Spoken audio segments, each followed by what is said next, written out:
सभी दर्शकों को नमस्कार।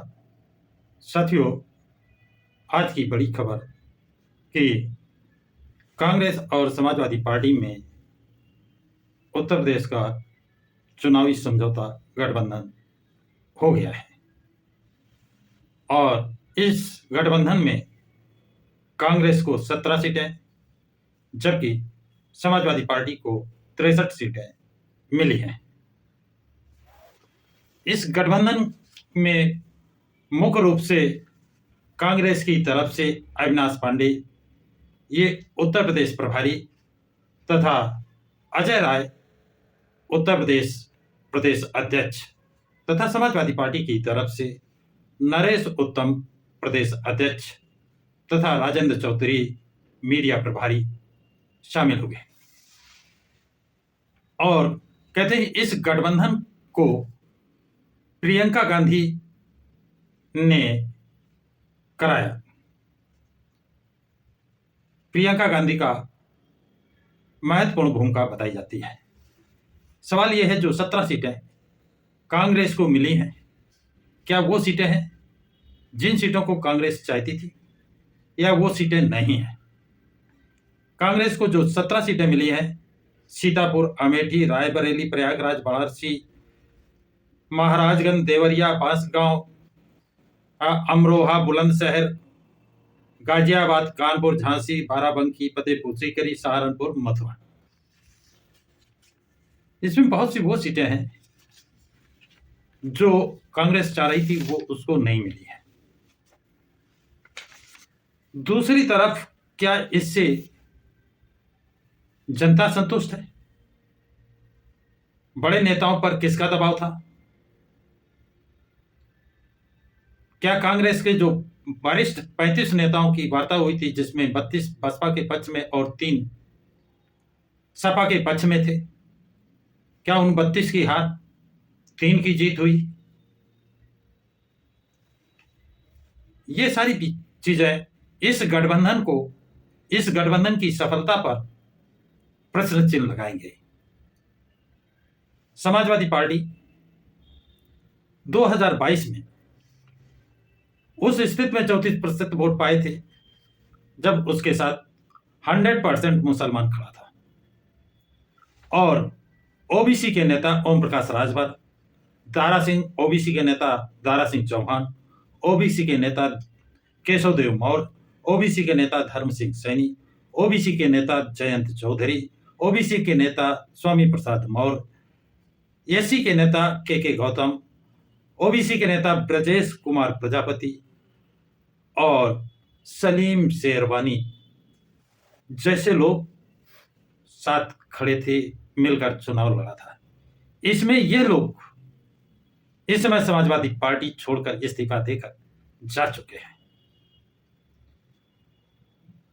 समाजवादी पार्टी का वोट ग्राफ कितने नीचे आ चुका है ये तो वक्त बताएगा। ओम प्रकाश राजभर का वोट बैंक इनसे हटा, दारा सिंह चौहान का वोट बैंक इनसे हटा, केशवदेव मौर्य का वोट बैंक इनसे हटा, धर्म सिंह सैनी का वोट बैंक इनसे हटा, जयंत चौधरी का वोट बैंक हटा। पश्चिमी उत्तर प्रदेश में ये शून्य पर पहुंच गए हैं।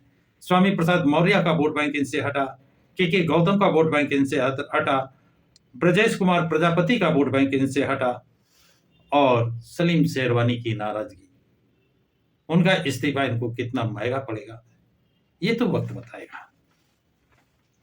लेकिन ये समझौता क्या सफलता की पहली सीढ़ी पर पहुंच पाएगा या नहीं पहुंच पाएगा, ये एक विचारणीय प्रश्न है। अब वोटर किधर जाएगा? पहले वो आस लगाया था, उसे उम्मीद थी कि सपा से हटकर वो कांग्रेस की तरफ चला जाएगा, लेकिन कांग्रेस समाजवादी पार्टी का जो समझौता हुआ है, गठबंधन हुआ है, इससे उस वोटर की ये आस खत्म हो गई। या तो वो मजबूर होकर इस गठबंधन में रहेगा अथवा अब उसके पास एक विकल्प बचता है, बसपा बहुजन समाज पार्टी, उसमें जाए।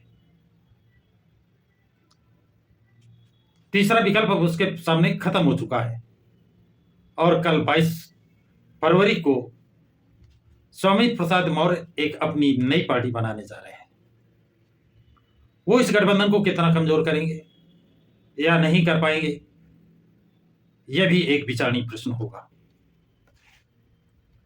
बसपा सुप्रीमो ने अब तक अपने कोई उम्मीदवार घोषित नहीं किए हैं। यह भी एक बहुत बड़ी बात है। इस गठबंधन को देखकर अब वो अपने उम्मीदवारों की घोषणा निश्चित रूप से करेंगे। सवाल ये महत्वपूर्ण है कि मुस्लिम वोट का रुझान समाजवादी पार्टी से हटा था और वो कांग्रेस की तरफ जा रहा था। मुस्लिम वोट ना बटे, इससे कांग्रेस और समाजवादी पार्टी का गठबंधन इसमें कहीं तक सफल हो सकता है या नहीं होगा, और अगर सफल नहीं होगा तो वो वोट बैंक कहां जाएगा। उसके पास बसपा ही एक विकल्प है। और इनके जो ये 9 रत्न जो समाजवादी पार्टी को छोड़कर जा चुके हैं,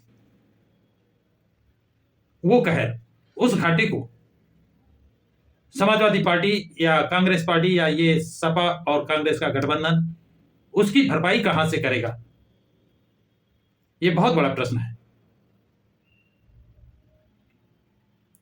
जो समाजवादी पार्टी को छोड़कर गए हैं, इसमें एक संजय निषाद और भी है,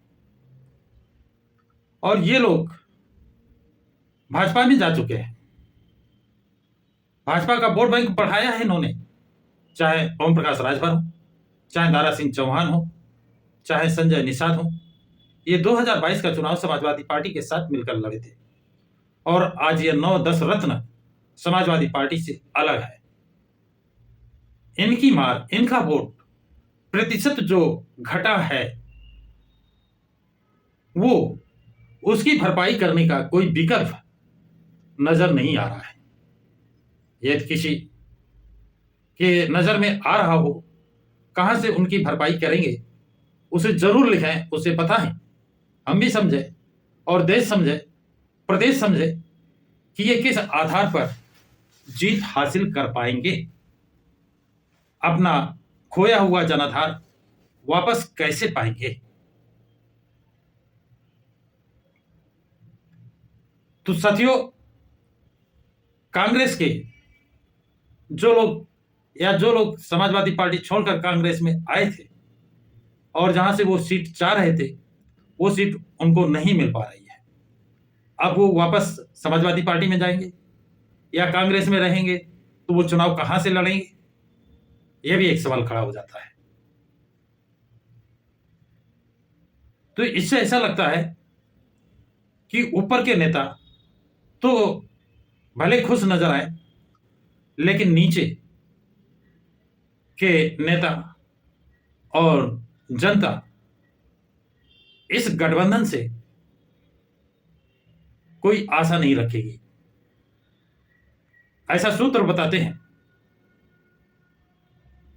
क्योंकि अब जिन लोगों को चुनाव लड़ने की अपनी प्लानिंग बना रखी थी, सीट निश्चित कर रखी थी, उनको उस सीट पर चुनाव लड़ने का मौका नहीं मिलेगा, और उनको यदि चुनाव लड़ना है तो वो कोई रास्ता अपनाएंगे, और वो जो दूसरा रास्ता अपनाएंगे वो इस गठबंधन के लिए घातक साबित होगा,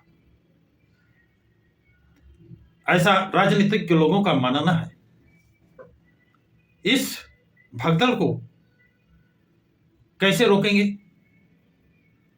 या इस भगदड़ में आए हुए वोट प्रतिशत की कमी को कैसे पूरा करेंगे, यह एक विचारणीय प्रश्न होगा। इतना ही नहीं, समाजवादी पार्टी का कल बड़ा प्रचार था कि प्रतापगढ़ के राजा भैया और रघुराज प्रताप सिंह से इनका समझौता हो गया है, ये वो भी समझौते में शामिल होंगे। समाजवादी पार्टी अपने 63 जो सीटें उन्हें मिली हैं, उसमें कुछ सीटें वो राजा भैया को देकर शामिल करते हैं। तो इसका प्रभाव इनके वोटरों पर क्या पड़ेगा, यह भी एक विचारणीय प्रश्न होगा। इससे इस गठबंधन को फायदा होगा या नहीं होगा, ये तो वक्त बताएगा। तो साथियों, ये गठबंधन कितना सफल होगा, कितना नहीं होगा, क्या ये जो समाजवादी पार्टी के नवरत्न समाजवादी पार्टी को छोड़कर जा चुके हैं, इस्तीफा दे चुके हैं, उन ओबीसी के नेताओं की वोटों की भरपाई ये पार्टी कहां से करेगा, ये गठबंधन कहां से करेगा? इन सब चीजों के विषय में आप लोग कमेंट्स बॉक्स में कमेंट्स जरूर लिखें, और जैसी जानकारियां और मिलेंगी उनसे अवगत कराया जाएगा। इस वीडियो को लाइक शेयर सब्सक्राइब जरूर करें।